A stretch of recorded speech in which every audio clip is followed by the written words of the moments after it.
दोस्तों, तो ये वीडियो लेके आया है विरासत के संबंध में। जैसे किसी की ज़मीन दूसरे के नाम जानी है, सपोज करिए जैसे बाबा आजी, इसमें से किसी की डेड हो गई है और उसकी ज़मीन उसके वंशजों के नाम, पुत्रों के नाम या बेटी के नाम, किसी के नाम आनी है, तो वो ज़मीन हम कैसे लाते हैं, उनके नाम कैसे ट्रांसफ़र करते हैं, उसी के संबंध में ये वीडियो लेके आए हैं, जिसकी आपके लिए बहुत यूज़फुल होने वाली है। इससे क्या क्या डॉक्यूमेंट्स लगेगा, कहाँ कहाँ आपको जाना पड़ेगा, ये सारा सिस्टम आपको इस वीडियो में बताने वाले हैं। आप वीडियो के लास्ट तक बने रहे, आपको दूसरा वीडियो देखने की आवश्यकता नहीं पड़ेगी, ये मेरा वादा है। दोस्तों, आते हैं फिर अपने स्क्रीन पर।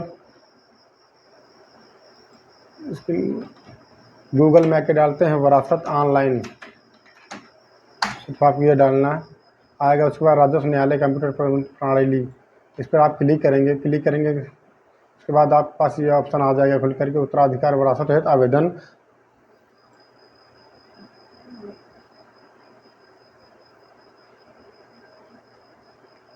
यहाँ पर लिखने के आएगा मोबाइल नंबर, अपना मोबाइल नंबर लिखिए, अपना लिखिए, कस्टमर लिखिए। कस्टमर के लिखें तो ज़्यादा अच्छा ही रहेगा। अगर कस्टमर के पास नहीं है तो आप अपना भी डाल सकते हैं नंबर। मोबाइल नंबर पे OTP भेजिए। OTP भेजने के बाद OTP आपके मोबाइल पर आएगी।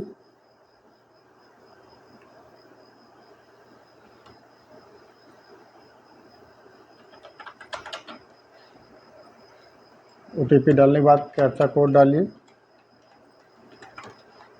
सबमिट करेंगे तो आपके पास होम पेज खुल कर आ जाएगा।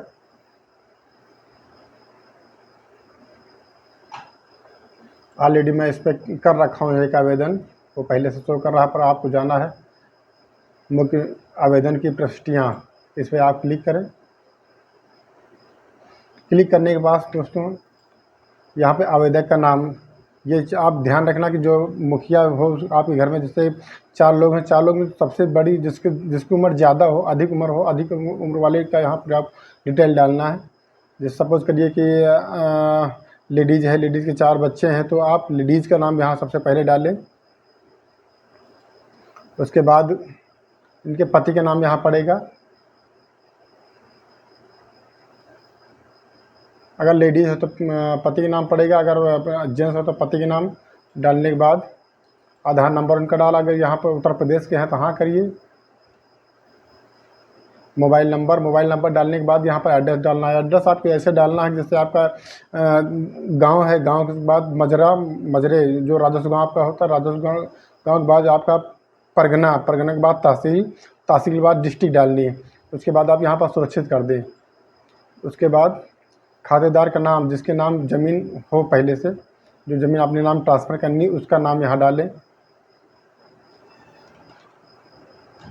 नाम डालने के बाद उसकी जब मृत्यु आपका मृत्यु प्रमाण पत्र होगा, उसमें से डाल करके आप यहाँ मेंशन करें जो भी डेट को उनकी डेट हुई हो, वो डेट यहाँ पर डालें।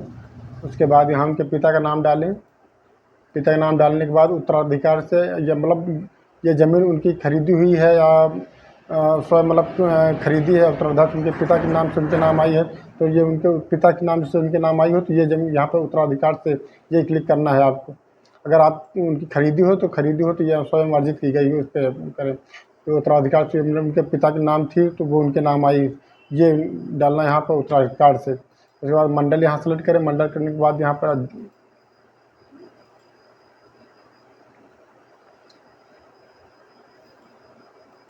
मंडल करने के बाद यहाँ ज़िला आएगा, ज़िला सेलेक्ट करें। उसके बाद तहसील आएगी, तहसील करने के बाद अपना परगना सेलेक्ट करें। परगना करने के बाद यहाँ पर जो आपका गाँव होगा, राजस्व गाँव, वो आपको यहाँ शो करेगा। जो ग्राम सभा होगी वो यहाँ पर आप शो करेगी। उसके बाद यहाँ पर आपका अपना एड्रेस डालना है। एड्रेस डालने के बाद यहाँ पर आधार नंबर और यहाँ पर मोबाइल नंबर डालना है। मोबाइल नंबर डालने के बाद आप सुरक्षित कर दें। सुरक्षित करने के बाद आप तीसरे स्टेप पे पहुँच जाएंगे। तीसरे स्टेप पर बाद यहाँ पर आपको मंडल डालना है। मंडल डालने के बाद यहाँ पर ज़िला डालना है। ज़िला डालने के बाद तहसील आ जाएगा। तहसील आपको सेलेक्ट करना है। तहसील सेलेक्ट करने के बाद यहाँ पर परगना यहाँ भी सेलेक्ट करना है। जितने गाटा हो आप ये याद रख लें कि कितने गाटों में ज़मीन है आपके पास। जैसे 4 गाटा है तो 4 गाटा यहाँ पर 4 नंबर सेलेक्ट कर लें। सेलेक्ट करने के बाद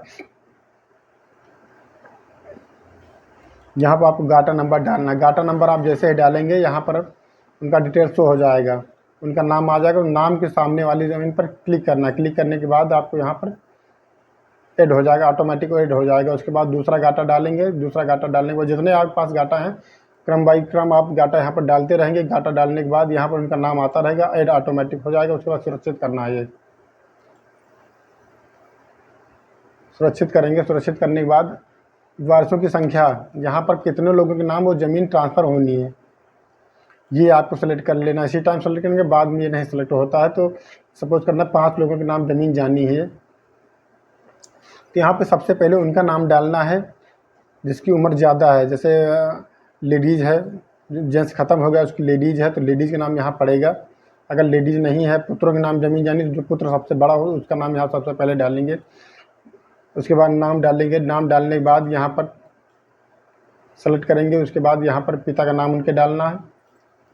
पिता का नाम, उम्र यहाँ पर डालने के मतलब कितने वर्ष के हैं, 53 साल के हैं 53 साल, 54 साल के 54 साल। यहाँ सेलेक्ट करने के बाद ये संबंध में आपको ज़रूर ध्यान देना है कि अगर लेडीज़ है तो लेडीज़ में विधवा जाएगा। जैसे इनके पति ख़त्म हो गए हो और लेडीज़ तो ये विधवा में जाएगा, यहाँ विधवा आपको डालना है।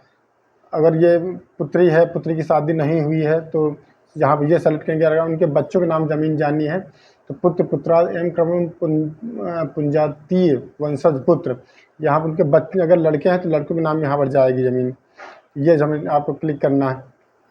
उसके बाद आप ये एड्रेस डालेंगे। एड्रेस जैसे आपको ऊपर बताया था उसी डिटेल में डालना है। पहले आपको गांव डालना है। गांव के बाद आपका मजरा, अगर आपका मजरा गांव एक ही हो तो एक ही डाल सकते हैं। उसके बाद परगना डालने, परगना डालने के बाद तहसील डालें, तहसील डालने के बाद जनपद रायबरेली या जनपद बाराबंकी, जो भी आपको जनपद हो वो डालने के बाद एड पर क्लिक करें, वारिस जोड़ें। जैसे आप क्लिक करेंगे उसके बाद दूसरा नंबर यहाँ पर सेलेक्ट करेंगे, दूसरा नंबर अपना ऐड करें। उसके बाद मतलब क्रम बाई क्रम आपको 5 नाम यहाँ पर ऐड करने हैं। ऐड करने के बाद सुरक्षित कर देंगे। सुरक्षित करने के बाद आपका आवेदन नंबर मिल जाएगा। आवेदन नंबर ऐसा होगा, मिलने के बाद आप यहाँ पर क्लिक करेंगे।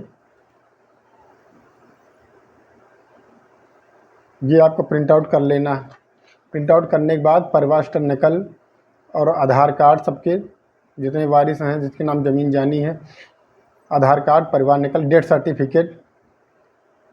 और अगर आपका ग्राम प्रधान है या सभासद है जिससे भी आप हो, वहाँ से लिखा भी सकते हैं आप निवास प्रमाण पत्र। अगर आपके पास कोई उपलब्ध नहीं है, साथ से परिवार नकल नहीं है आपके पास, तो आप ग्राम प्रधान से लिखवा भी सकते हैं।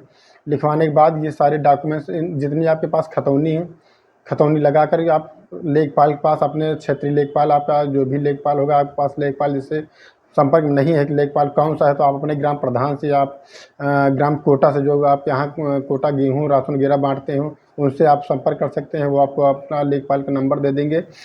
उसी लेखपाल से आपको मिलना है, डॉक्यूमेंट्स आपको उसको फॉरवर्ड करना, उसको देना है। देखने के बाद 1 हफ्ते के अंदर, 10 दिन के अंदर आपकी ज़मीन आपके नाम ट्रांसफ़र हो जाएगी। अगर इसमें कोई आपको सुविधा अगर कोई प्रॉब्लम आ रही है तो आप हमें कमेंट बॉक्स में अपना मैसेज डाल सकते हैं, मैं आपकी पूरी हेल्प करूँगा। तो इसी के साथ ये वीडियो समाप्त होता है दोस्तों।